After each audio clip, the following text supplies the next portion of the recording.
ഈശോ മിശിഹായ്ക്ക് സ്തുതിയായിരിക്കട്ടെ. ഭാരതത്തിൻ്റെ അപ്പസ്തോലനായ മാർ തോമാസ് ലിഹയുടെ ഓർമ്മയാചരിക്കുന്ന ഈ ജൂലൈ 3 എല്ലാവർക്കും ദുഃഖ്രാന തിരുനാളുടെ മംഗളങ്ങൾ ഒത്തിരി സ്നേഹത്തോടെ നേരുന്നു. കണ്ടതും കേട്ടതും തൊട്ടറിഞ്ഞതുമായ സത്യവിശ്വാസങ്ങളെ ഭാരതത്തിൻ്റെ മണ്ണിലേക്ക് ചൊരിഞ്ഞ ആ പുണ്യാത്മാവിൻ്റെ മുമ്പിൽ നമ്മുടെ ശിരസ് നമുക്ക് നമിക്കാം. ഈശോയ്ക്ക് വേണ്ടി രക്തസാക്ഷിയാകുവാൻ തയ്യാറായവരാണ് 11 ശിഷ്യന്മാരും. അതിൽ യോഹന്നാൻ ഒഴികെ ബാക്കി എല്ലാവരും രക്തസാക്ഷികൾ ആയതാണ്. പക്ഷേ 10 പേർ പരിശുദ്ധാത്മാവ് കിട്ടിയതിന് ശേഷം മാത്രം രക്തസാക്ഷിത്വം വരിക്കുവാൻ തയ്യാറായി. അതിൽ ജീവിച്ചിരുന്നപ്പോൾ ഒരാൾ മാത്രം യേശുവിന് വേണ്ടി മരിക്കാമെന്ന് പറഞ്ഞു. യോഹന്നാന്റെ സുവിശേഷം 11 അധ്യായത്തിൽ നമുക്കും അവനോട് കൂടെ പോയി മരിക്കാം എന്ന് പറഞ്ഞത് വിശുദ്ധ തോമാസ് ലിഹയാണ്. ഇതിൽ നിന്നും ഒരു കാര്യം നമുക്ക് അനുമാനിക്കാം. തോമാസ് ലിഹയാണ് ഈശോയെ അത്യധികം സ്നേഹിച്ചത് എന്ന്. സ്നേഹിതന് വേണ്ടി ജീവൻ കൊടുക്കുന്നതിനേക്കാൾ വലിയ സ്നേഹമില്ല. എങ്കിൽ തീർച്ചയായിട്ടും നമ്മുടെ മനസ്സിൽ ഒരു സംശയം നമുക്ക് തോന്നും, എന്തിനാണ് പിന്നെ തോമാസ് ലിഹ ഈശോയുടെ കൈകളും കാലുകളും ആ പാർശ്വവും കാണണം എന്ന് പറഞ്ഞത് എന്ന്. ചെറുപ്പത്തിൽ നമ്മളൊക്കെ പഠിപ്പിച്ച ഓരോ അധ്യാപകരെയും എടുത്തു നോക്കുമ്പോൾ അവർ പലപ്പോഴും പറയുന്ന ഒരു കാര്യമുണ്ട്, സംശയങ്ങളുള്ള കുട്ടി നന്നായിട്ട് പഠിക്കുമെന്ന്. ഞങ്ങൾ കർത്താവിനെ കണ്ടു എന്ന് മറ്റു ശിഷ്യന്മാർ തോമാസ് ലിഹയോട് പറഞ്ഞപ്പോൾ തോമാസ് ലിഹയുടെ മനസ്സിൽ തീർച്ചയായിട്ടും ഉയർന്ന ചോദ്യങ്ങളും ചോദ്യ ചിഹ്നങ്ങളും നമ്മൾ കണ്ടിട്ടില്ല. കാരണം ഉദിതനായ ക്രിസ്തുവിനെ കണ്ടിട്ടും യഹൂദരെ ഭയന്ന് കഥകടച്ചിരിക്കുന്ന ശിഷ്യന്മാരെ കണ്ടപ്പോൾ അദ്ദേഹം തൻ്റെ മനസ്സിൽ കോറിയിട്ട ആശ്ചര്യചിഹ്നങ്ങൾ നമ്മൾ വായിച്ചിട്ടില്ല. തള്ളിപ്പറഞ്ഞ പത്രോസ് പൊട്ടിക്കരഞ്ഞ് യേശുവിലേക്ക് തിരിച്ചു വന്നപ്പോഴും ഉദിതനായ ക്രിസ്തുവിനെ കണ്ടപ്പോൾ വലിയ വ്യത്യാസങ്ങളൊന്നും അവൻ്റെ ജീവിതത്തിൽ കണ്ടില്ല.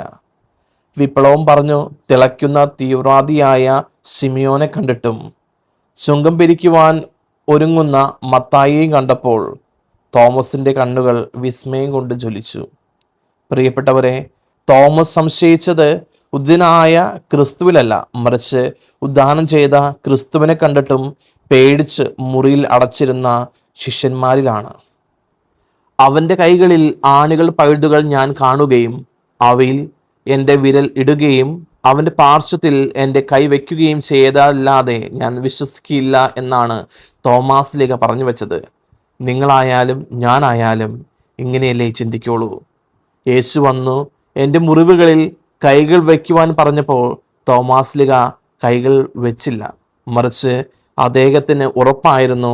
അതുകൊണ്ടാണ് അദ്ദേഹം ഉറക്കെ പറഞ്ഞത്, എൻ്റെ കർത്താവേ, എൻ്റെ ദൈവമേ എന്ന്. കുറച്ചുകൂടി സിമ്പിളായിട്ട് പറഞ്ഞാൽ നമുക്ക് മനസ്സിലാക്കുവാനായിട്ട് സാധിക്കും. നമ്മുടെ തൊട്ട് അയൽവാസിയുടെ വീട്ടിൽ ഈശോ പ്രത്യക്ഷപ്പെട്ടു എന്ന് പറഞ്ഞിട്ട് ആ അയൽവാസിയായ വറീദ് ചേട്ടൻ നമ്മുടെ അടുത്ത് വന്ന് പറയുകയാണ്, എൻ്റെ വീട്ടിൽ ഈശോ പ്രത്യക്ഷപ്പെട്ടു എന്ന്. തീർച്ചയായിട്ടും നമ്മളാരും അത് വിശ്വസിക്കില്ല. അത് വിശ്വസിക്കുവാനായിട്ട് തീർച്ചയായിട്ടും വറീദ് ചേട്ടൻ ആ പ്രത്യക്ഷപ്പെട്ടപ്പോൾ ഉണ്ടായ കാര്യങ്ങളും അദ്ദേഹത്തിൻ്റെ അനുഭവവും എല്ലാം നമ്മുടെ മുമ്പിൽ വിവരിക്കും. എന്നാൽ പോലും ഒരു ചോദ്യമുണ്ട്, നമ്മൾ വിശ്വസിച്ചോ എന്ന്. സാധാ ഒരു വ്യക്തിയായ തോമാസ് ലിഹ ഇതുപോലെയുള്ള ഒരു സംശയം മാത്രമേ പ്രകടിപ്പിച്ചിട്ടുള്ളൂ. അതുകൊണ്ട് ഒരിക്കലും ഡൗട്ടിങ് തോമ എന്ന് തോമാസ് ലിഹയെ നമുക്ക് വിളിക്കുവാനായിട്ട് സാധിക്കില്ല. കാരണം തോമാസ് ലിഹ സംശയിച്ചത് യേശുവിലല്ല, മറിച്ച് തൻ്റെ കൂടെ നടന്ന ശിഷ്യന്മാരിലാണ്. എൻ്റെ കർത്താവേ, എൻ്റെ ദൈവമേ എന്ന് തോമാസ് ലിഹ വിളിച്ചു പറയുന്നുണ്ട്. ആരാണ് ഈശോയെ ദൈവമെന്ന് വിളിച്ചത് എന്ന് ചോദിച്ചാൽ അത് തോമാസ് ലിഹ മാത്രമേ ഉള്ളൂ. മനുഷ്യരൂപത്തിൽ നിൽക്കുന്ന യേശുവിൻ്റെ മുഖത്ത് നോക്കി എൻ്റെ കർത്താവേ, എൻ്റെ ദൈവമേ എന്ന് പറഞ്ഞത്. പത്രോസ് ലിഹ പറഞ്ഞത് നീ ജീവിക്കുന്ന ദൈവത്തിൻ്റെ പുത്രനായ ക്രിസ്തുവാണ് എന്നാണ്. ഈശോ പറഞ്ഞു വെക്കുന്നുണ്ട്, കാണാതെ വിശ്വസിക്കുന്നവർ ഭാഗ്യവാന്മാരെന്ന്. പക്ഷേ നമുക്കറിയാം, ആ 11 ശിഷ്യന്മാരും കണ്ടു തന്നെയാണ് വിശ്വസിച്ചത്. കാണാതെ വിശ്വസിച്ചതായിട്ട് ഒറ്റ ശിഷ്യന്മാരും ആ കൂട്ടത്തിൽ ഉണ്ടായിരുന്നില്ല. ഈ ദുഃഖ്രാന തിരുനാൾ നമ്മുടെ മുമ്പിൽ വയ്ക്കുന്ന ഒരുപാട് ഓർമ്മകളുണ്ട്.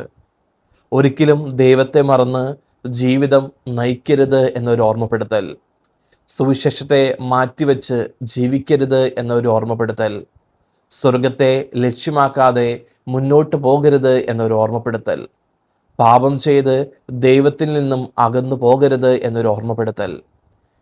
മരിക്കേണ്ടി വന്നാലും ക്രിസ്തുവിൻ്റെ വഴിയിൽ നിന്നും മാറി നടക്കരുത് എന്നൊരു ഓർമ്മപ്പെടുത്തൽ.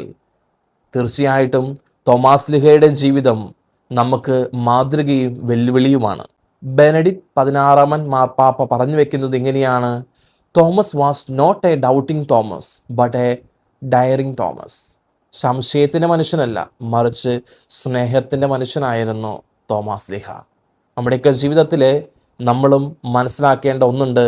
എല്ലാം ഉപേക്ഷിച്ച് സകലതും വേണ്ട എന്ന് വിചാരിച്ച് കർത്താവിനെ പിൻചെല്ലുവാനായിട്ട് ഇറങ്ങി തിരിച്ചതാണ് തോമാസ് ലീഹ.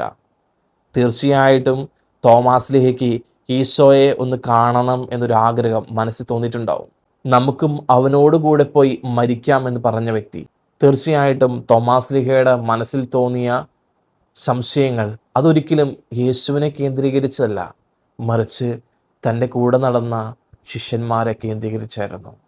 അതുകൊണ്ട് തീർച്ചയായിട്ടും നമ്മുടെയൊക്കെ ജീവിതത്തിൽ നമുക്കും ക്രിസ്തുവിൽ സംശയങ്ങൾ വേണ്ട. കാരണം ക്രിസ്തു ഇന്നും എപ്പോഴും ജീവിക്കുന്നുണ്ട് ഈ വിശുദ്ധ കുർബാനയിലൂടെ. അതുകൊണ്ട് വിശുദ്ധ തോമാസ് ലീഹ ചെയ്തതുപോലെ നമുക്കും ഇറങ്ങിത്തിരിക്കാം ആ ക്രിസ്തുവിനെ പ്രഘോഷിക്കുവാനായിട്ട്. ഈ ലോകം മുഴുവൻ ക്രിസ്തുവിൻ്റെ സാക്ഷികളായിട്ട് മാറുവാനായിട്ട് നമുക്കും പരിശ്രമിക്കാം. ദൈവം നിങ്ങളെല്ലാവരെയും സമൃദ്ധമായിട്ട് അനുഗ്രഹിക്കട്ടെ.